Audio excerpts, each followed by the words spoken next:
সকাল 10টায় নাকি রাইট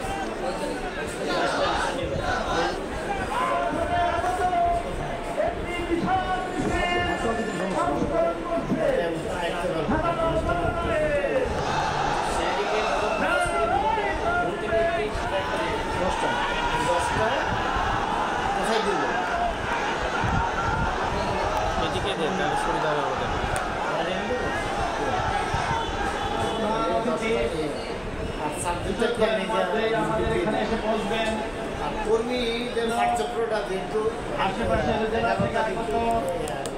আইন শৃঙ্খলা দায়িত্বে নিয়োজিত সম্মানিত পুলিশ এবং সেনাবাহিনীর যিনি আমাদের ইহকালীন এবং পরকালীন জীবনের একমাত্র আজকে শুধু জামাত নয়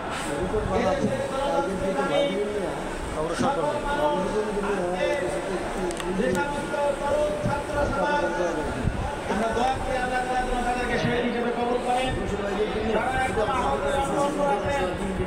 আল্লাহ তাদেরকে দ্রুততম সময়ের মধ্যে